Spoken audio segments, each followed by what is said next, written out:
Owning our story can be hard, but not nearly as difficult as spending our lives running from it. Embracing our vulnerabilities is risky, but not nearly as dangerous as giving up on love and belonging and joy, the experiences that make us the most vulnerable. Only when we're brave enough to explore the darkness will we discover the infinite power of our light. My God, I love that quote by Brene Brown. It's like she looked into my soul. Now listen, being a better communicator can be difficult. Trust me, there are many times I completely jack it up, but that doesn't mean that we shouldn't keep trying to better ourselves in this area. So if you're a leader, a speaker, or a human that has to communicate through the day, wait, isn't that everyone? Yes, it is. But all kidding aside, if you have to communicate each and every day, then these communication tips will help you get better with each and every tip you implement around vulnerability. Today, we're going to talk about implementing the ability to be vulnerable into your communication tool belt. But first, what is vulnerability really? I mean, it's not some lofty, unachievable goal as many of us have thought through our life. However, it will take some work to implement it throughout your life. There were many years where I lived guarded, had put up a wall, was hiding things from others, and even might say hiding things from myself. And then I learned the magic truth about vulnerability. But before I get into my story on vulnerability, I realize you may have never stopped and actually looked up what the words being vulnerable or vulnerability are. So here we go. Vulnerability is the quality or state of being exposed to the possibility of being attacked or harmed, either physically or emotionally. And I know you might be thinking, wow, that sounds fun, George. No, I agree. It really doesn't sound like fun at all, but it is. But more on that later. I get it. It, being vulnerable, is not the sexiest thing to aspire to have in your life, but it's what will unlock the magic moments of your life for you. Now, listen, it doesn't matter if you're stepping on a stage, entering a boardroom, or even your kitchen. When you embrace being vulnerable, you'll unlock magical moments of your life for yourself and the others around you. So, you might be wondering, how can you be more vulnerable? How can you start to break down those walls? Well, you know me, and here are 2 easy ways to get started on this journey of vulnerability. First, expressing yourself. Whether they're sentiments of disappointment, sadness, or anger, or sentiments of caring and love, all are ways to be deliberately vulnerable. In other words, don't mute or muffle your life. Don't mute or muffle yourself. Don't mute or muffle anything. Live life boldly and express yourself knowing that some people will love it and, well, some people won't. But guess what? You were put on this planet, this earth, for those who will love it. Second, start allowing yourself to share important elements of your personal history. Doing so will help you develop deeper emotional connections and greater intimacy with others. And, might I add, with yourself. You see, for 25 years, I ran from the fact that I was a high school dropout, but now it's front and center. It's who I am. It helps the world understand just another little piece of what makes me special, what makes me, well, me. So stop hiding those special pieces of you that make you exactly what the world is looking for. And you might be wondering, how did I learn this lesson of magical moments in life through vulnerability, through being vulnerable? Well, the first thing I had to realize was the problem. But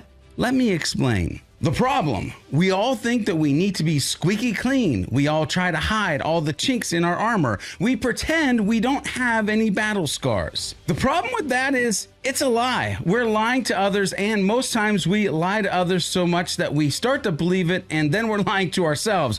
Many times without even knowing it, which is weird when you're lying to yourself and you don't know it. You see, most of us don't see that those battle scars, those chinks in our armor, are actually the moments in life that when we embrace them, unlock the magic moments. It's only when we can be vulnerable with ourselves and vulnerable to others that we will unlock some of the key factors of living a happy and impactful life. You know, those magical moments that I keep talking about over and over and, okay, maybe several times. But check.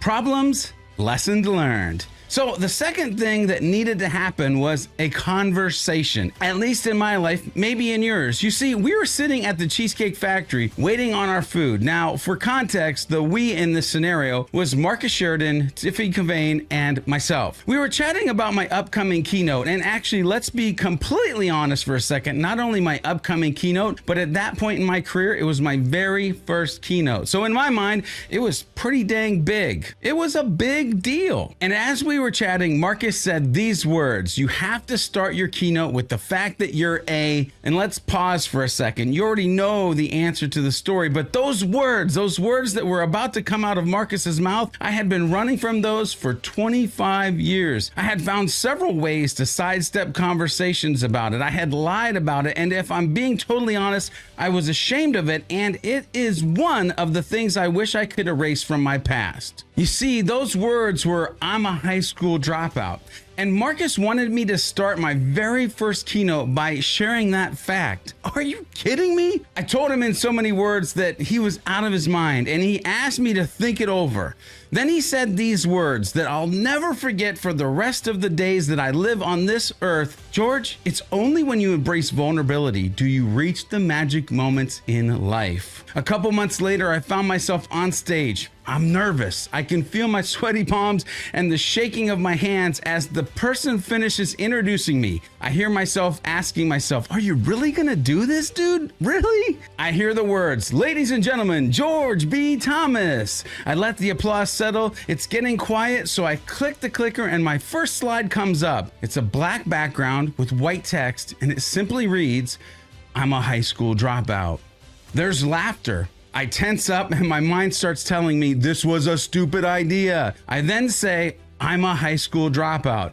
There are slightly fewer laughs this time, so I say it one more time. No, really, I'm a high school dropout. It was at that point you could hear a pin drop. I go on to tell the story of my math teacher telling me in front of the class that I'll never amount to anything, and the fact that I believed him. Within months, no matter what my parents said, I was a high school dropout. The rest of my keynote was about marketing, sales, metrics, and being human.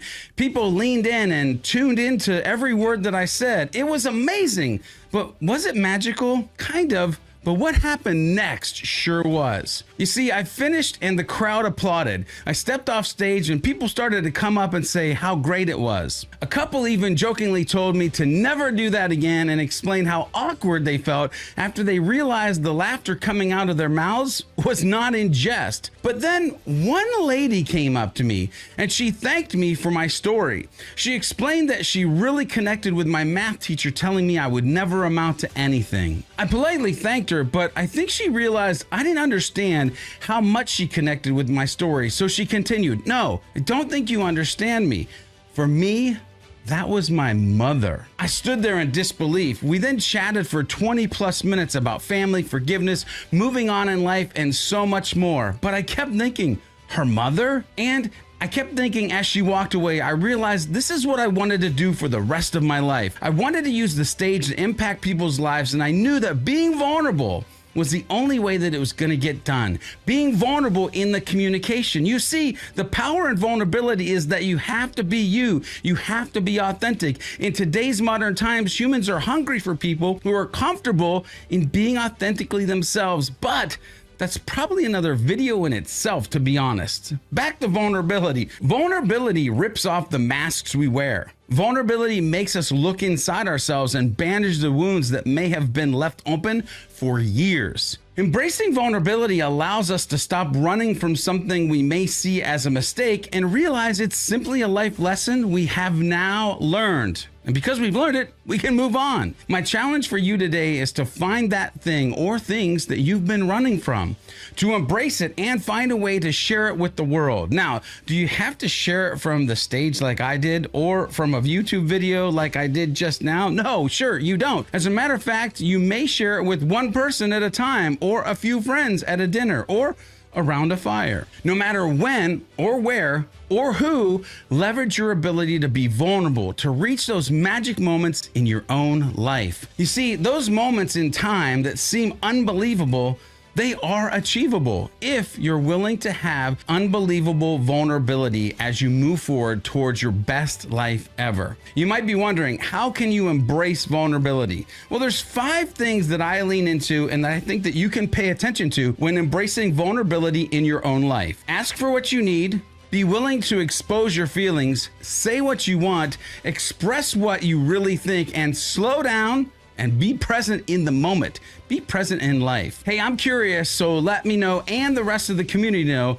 what have you been running from? And maybe how long have you been running from it? What can you do today to be more vulnerable and show the world how awesome you really are? Let me know in the comments below. So as you move forward, make magic moments in life by expressing yourself, owning your story, as Brene Brown says. Don't give up on love and belonging and joy, and impact the humans around you in a positive way. In the meantime, continue to change the world one good action at a time. Keep building your influence and impact. Grow at least 1% better each and every day, and focus on building a life beyond your default. And hey, guess what? I'll see you in the next video.